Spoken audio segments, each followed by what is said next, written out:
Hey guys, so this video is almost 2 months old.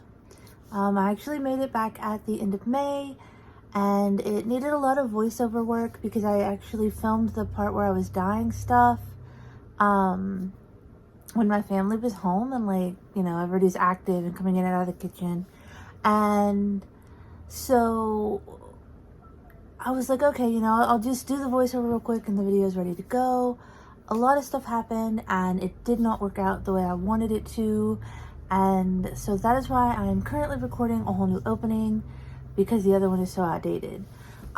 So I guess I should answer the question you guys have been asking the most, and that's, where have I been? I tried to kind of update it on Instagram, but just for those of you who don't have Instagram or don't follow me there, or who only follow me here or TikTok or whatever, so the week that I did this, it was like the last week of May, and I filmed this video, and then I got really sick, which is another reason I didn't do the voiceover when I was supposed to, because I couldn't talk very well. I was sick for like a week, got better. It was Memorial Day weekend, so everybody in my family was off work. 5 people, small house, everybody in each other's way. Couldn't do voiceover then because we were spending family time together, doing stuff together. It was the first weekend that Bear had off in like a super long time, so everybody was enjoying each other's company, whatever. Okay, the weekend's over. It's like a 4-day weekend here. Weekend's over, everybody goes back to work. I don't know why. I guess I just lost my mind. Like, I love being a stay-at-home cat mom, and I love sausage. I love our home. I love being able to play Animal Crossing all day or whatever. But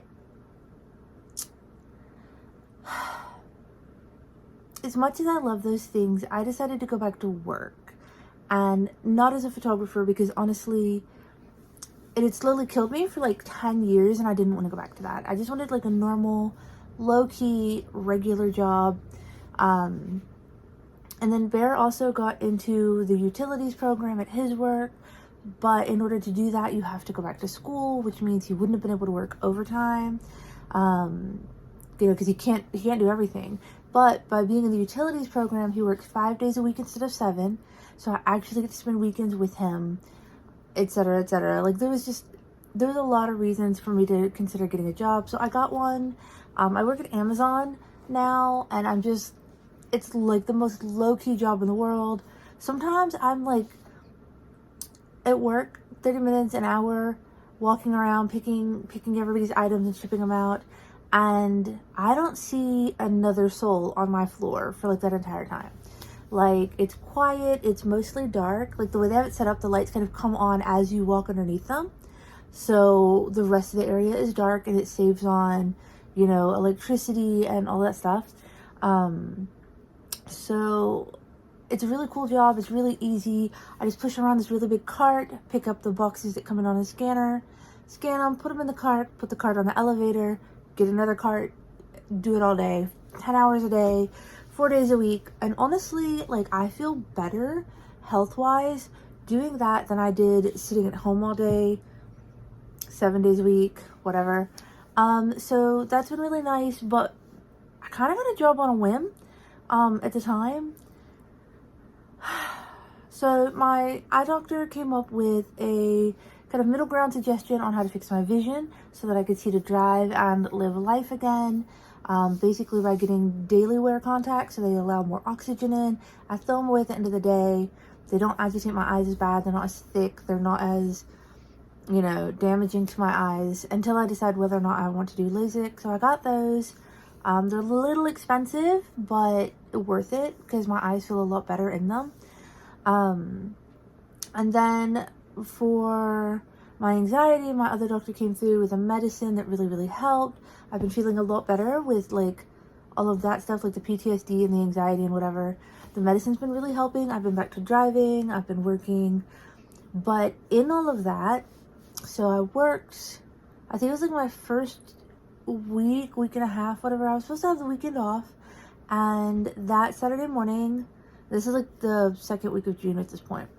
I got a text from one of my best friends that their son had been unalived by a bad guy, and he was a police officer. So it's not that we ever didn't think it was a possibility. It was just very, very sudden, and he was very young, and it was like a lot. It was a lot to take in.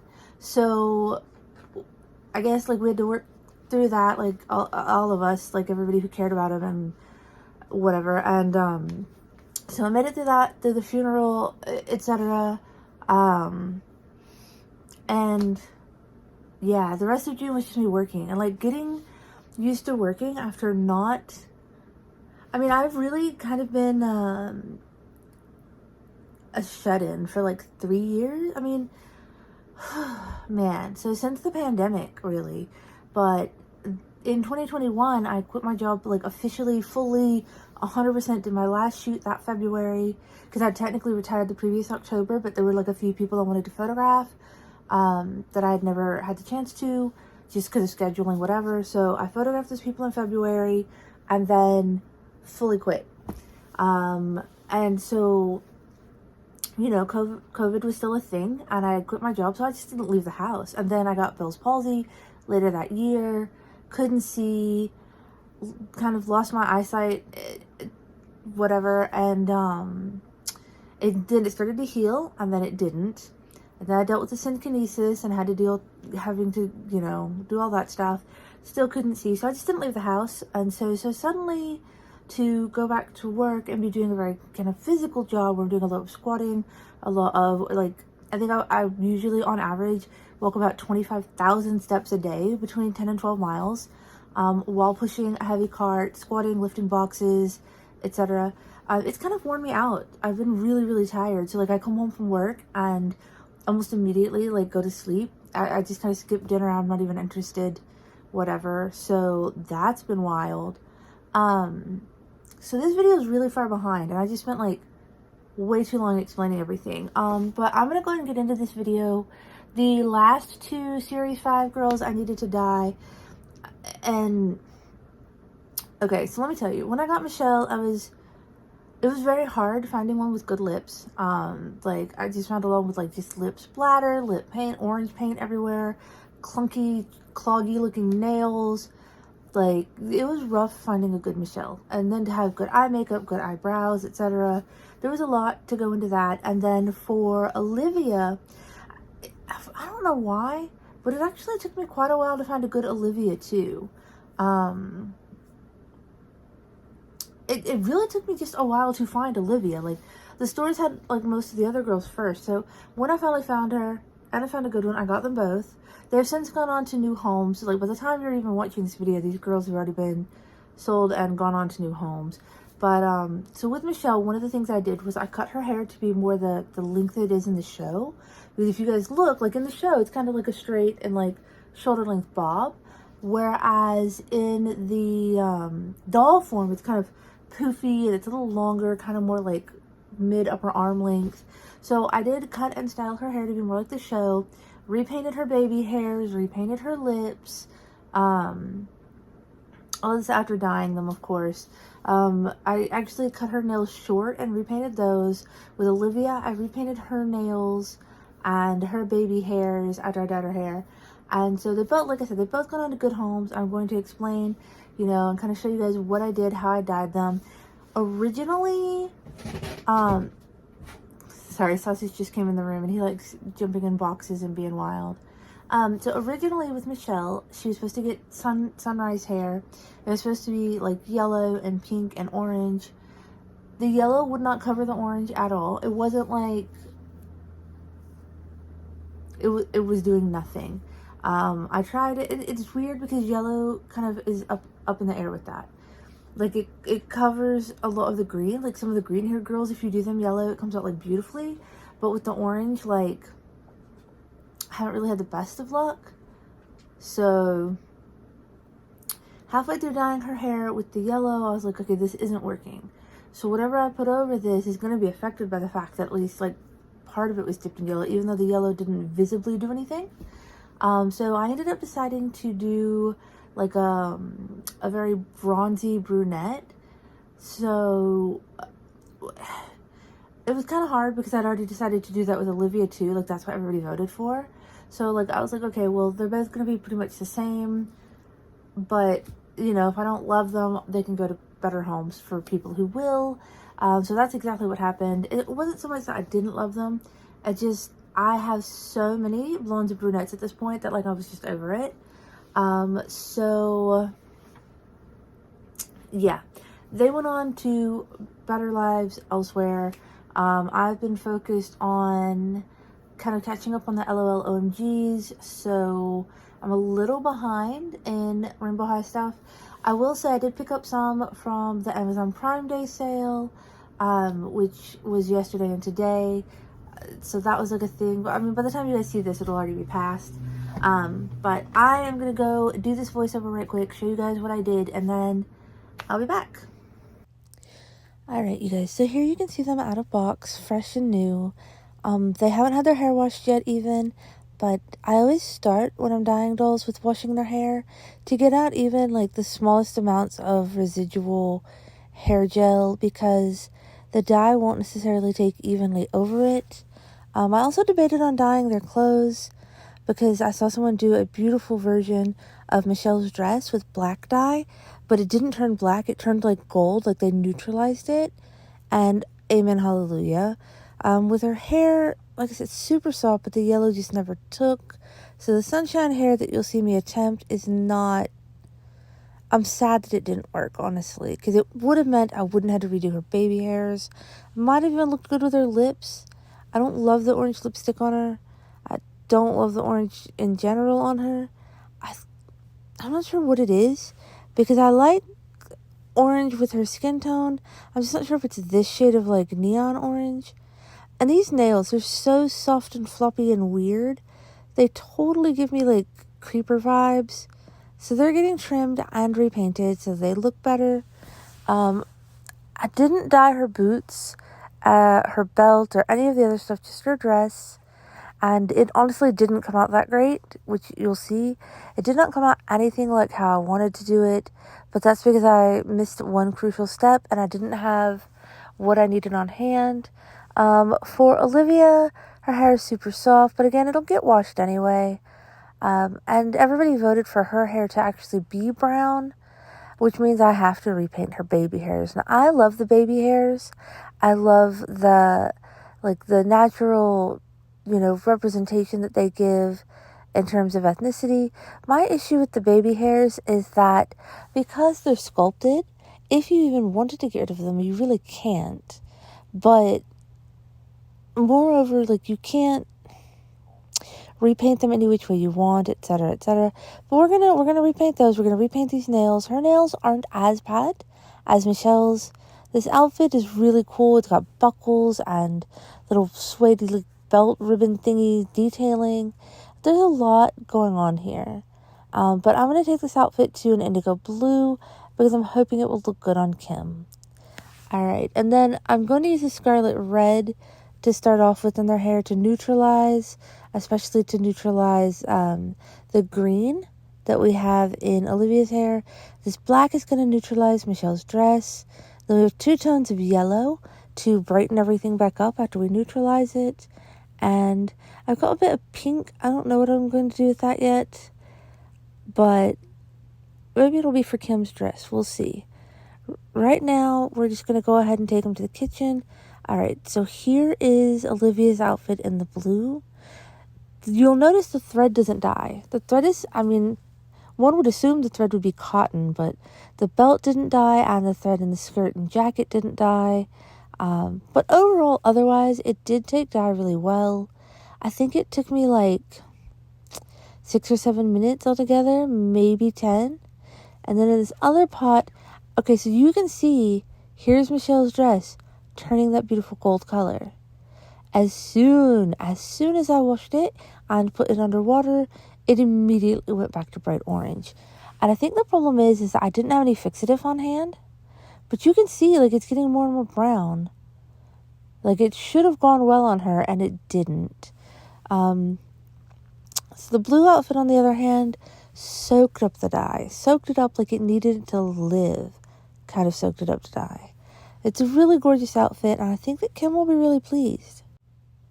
Okay, all done. Here they are laid out to dry. I'm probably not going to put them in the dryer. I'm just going to let them dry overnight because I don't want to loosen the glue on her boots or melt any of the, I guess, embossing on her boots or coat.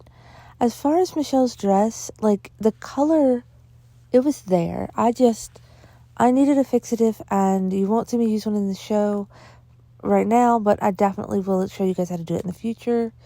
For Olivia's hair, I did scarlet. Scarlet will help balance out and neutralize that green.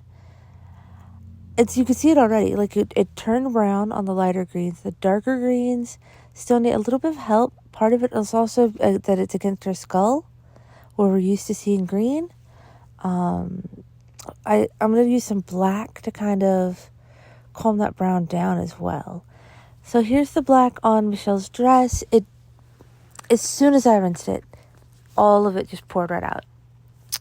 All right, I'm going to take some Sunshine Orange. I'm going to put that in, and I'm going to boil it and do Olivia's hair again. This should take out the final bits of green.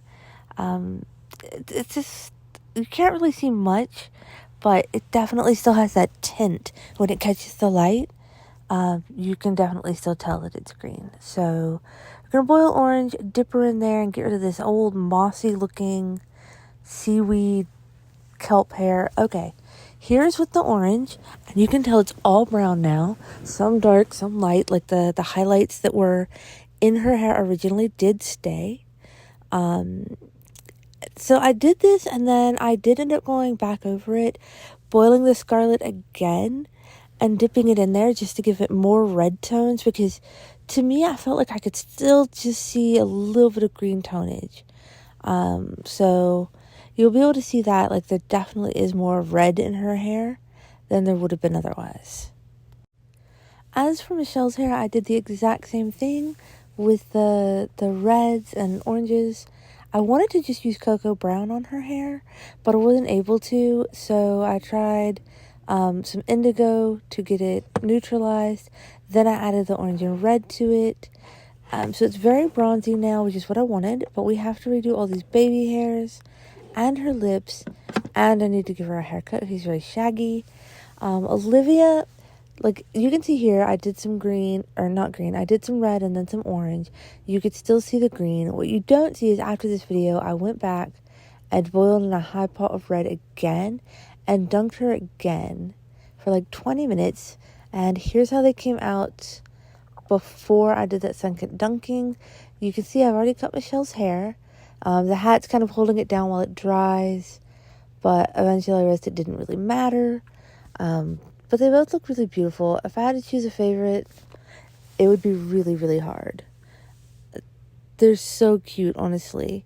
Like, I look forward to getting some that I can, like, 100% keep stock for the most part, because I'm definitely recutting Michelle's hair to look like this. It's so, so, so adorable.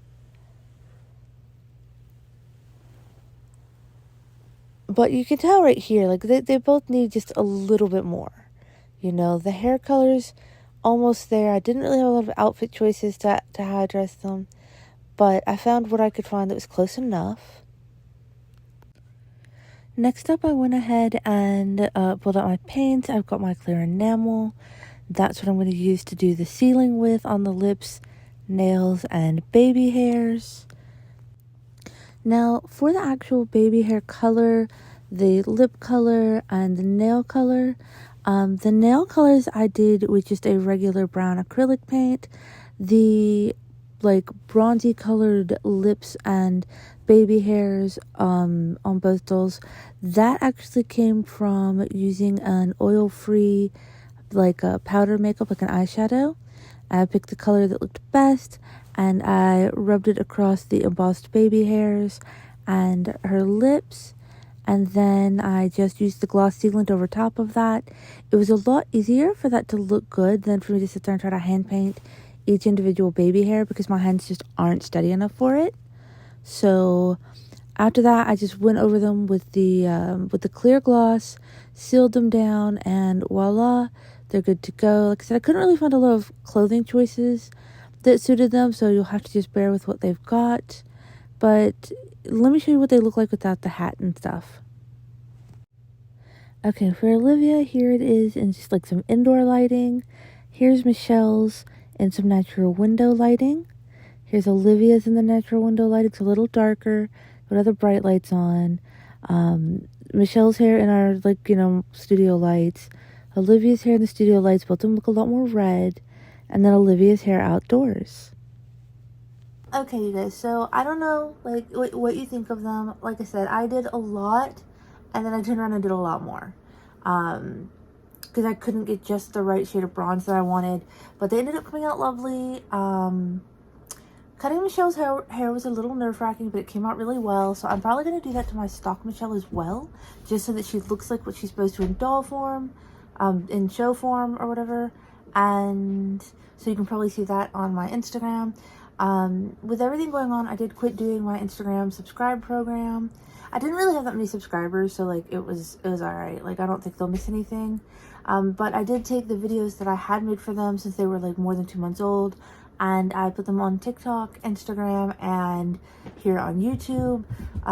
There were 2 of the longer ones. Sir, he likes to run around like a crackhead and then dig on the furniture and be wild. But that's cats for you. So, anyway, yeah, there were 2 videos that are on my TikTok and Instagram that I couldn't put here on YouTube as shorts because they were just too long. But I could not put them as videos because I had filmed them in the wrong, like, format. So, if you happen to want to see those, they're more of the doll photography tips and tricks. You can follow me on TikTok or Instagram. Check them out there. And that's about it. And hopefully it won't be as long before I see you guys next time. In fact, I'm probably about to go film myself opening some more dolls now as we speak. Yeah, it was really crazy. June was really rough. Like, the end of May through June was just really, really hard. Oh, and then the first week of July, I was on vacation out of state. So I'm really far behind. But I hope you guys enjoyed this video, and I will see you next one, which will hopefully be a lot sooner.